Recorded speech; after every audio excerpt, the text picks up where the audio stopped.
welcome back. For those who did watch my last video, I appreciate it, even though it wasn't a lot, but that's okay. I am doing this for fun, like I said.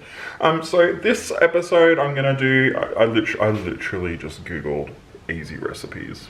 I was like, screw it. Chuck in easy recipes into Google, see what comes up, and satay chicken came up. Yes, that's right guys, I'm making satay chicken.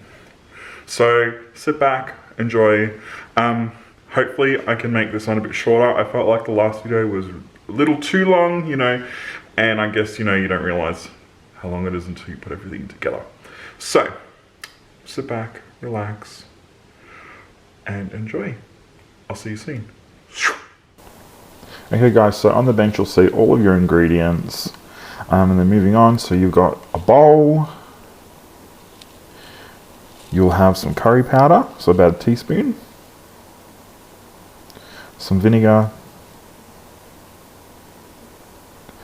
red curry paste, actually 2 teaspoons of curry paste, some salt, a teaspoon of salt,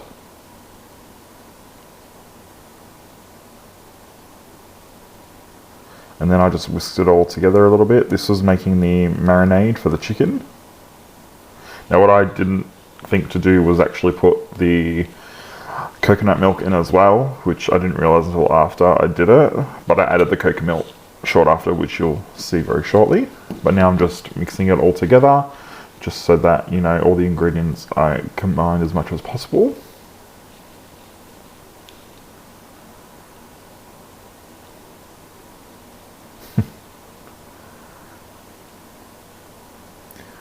Then I've pre-diced some chicken thigh. It's my favorite chicken to cook with. And now I'm just mixing it all up.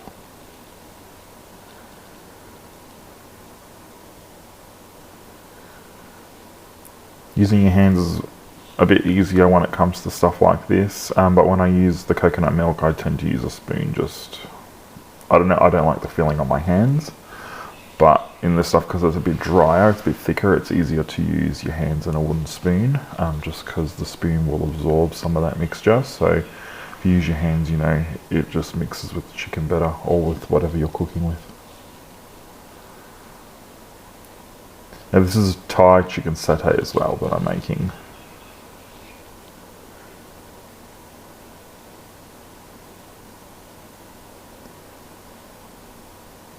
Yep, so I've got my spoon, also cooking spoon, whatever you want to call it, measuring cup. Yep, measuring cup. In you go with the coconut milk.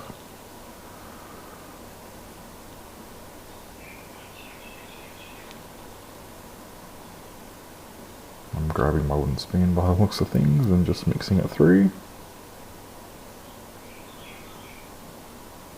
I'm not one to follow recipes, but I found this recipe really easy to follow, and normally I don't follow many recipes. I end up just doing my own thing, but I found this one quite easy to follow, so I'll drop the recipe in as well, so if you guys want to try it for yourself, you can.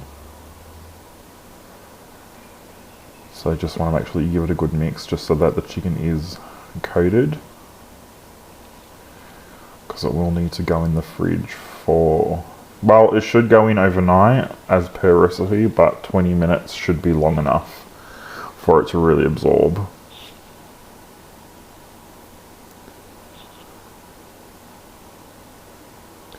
Yep, so there you go, it's in a bowl. I've cling wrapped it, or glad wrap, whatever you want to call it. Chucked it straight into the fridge. And now I'm going to make the satay sauce. So once again, I think I've put 2 tablespoons of red curry paste.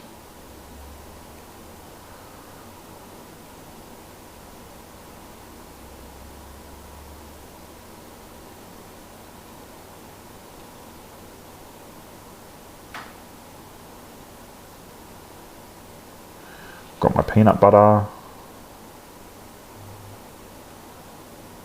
I think it was about 185 grams of peanut butter.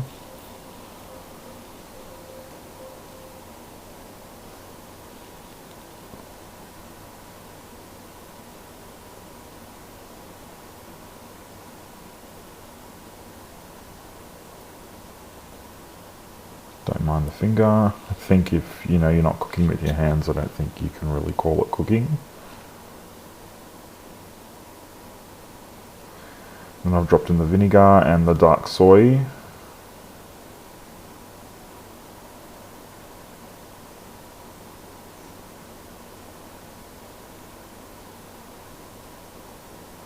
I've never really cooked with dark soy, so this was a first.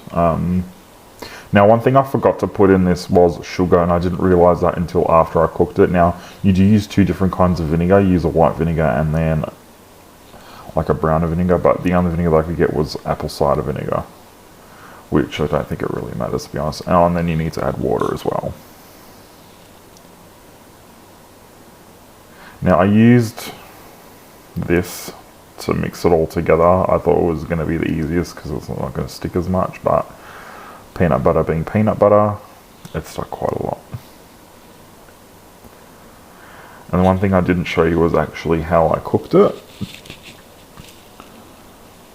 Well, not that you cook it, you more boil it, so it just combines all the ingredients. The peanut butter really broke down when it was heating up, so it was more like, think of it when you're spreading it on toast, it melts a bit, so it melted more when it was on the stove top.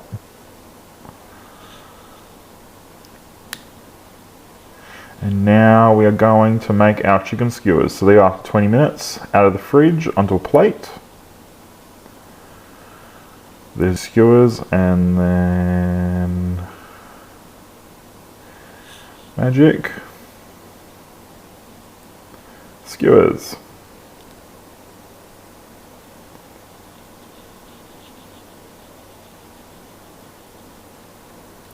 Now you'll see here that I'm just oiling up a pan.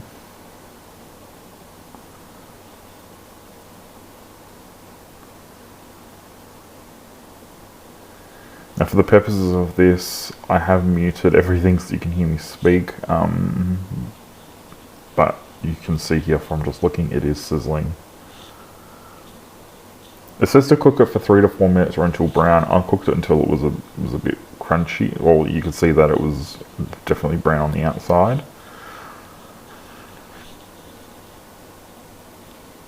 But with chicken, you have to be really careful when you cook it, because if you undercook it, you can get sick, which you don't want, obviously. So, you know, if you are cooking it a bit longer than usual, definitely do it, because I find it that it's harder to tell with chicken when it is marinated, because you can't see. But the best way is, you know, if you cut into a little bit and the juice is clear, it's definitely cooked. Well, that's how I tell if it's cooked.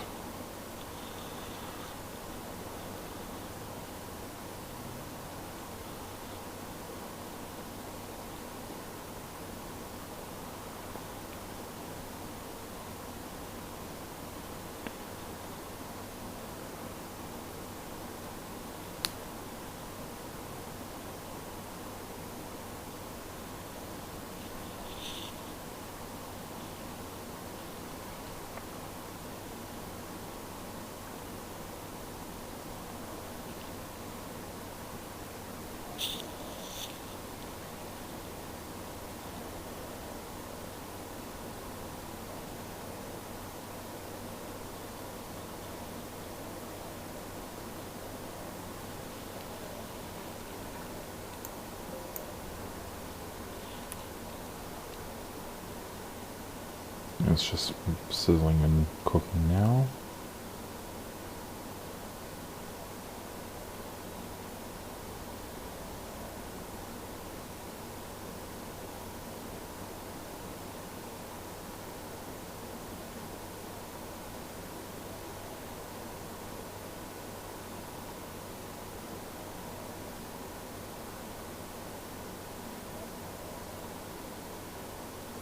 And then I broke one of the skewers when I was threading it through.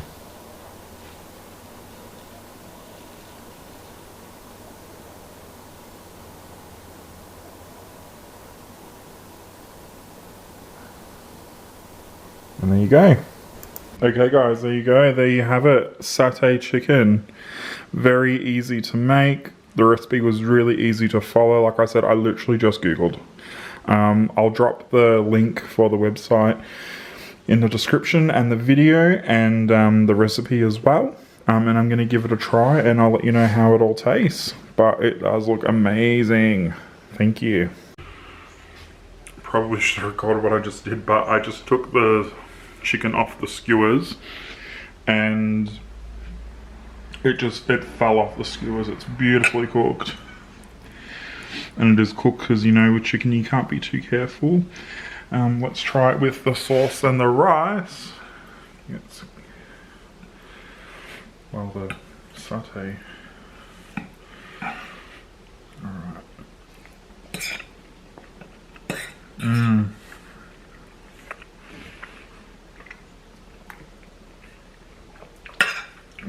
Yeah. Beautiful recipe. We'll definitely make this one again. Like I said, guys, I'll drop the recipe in the video and the link to the website that I got it off. Really easy, really tasteful. Oh, beautiful. Beautiful, beautiful, beautiful.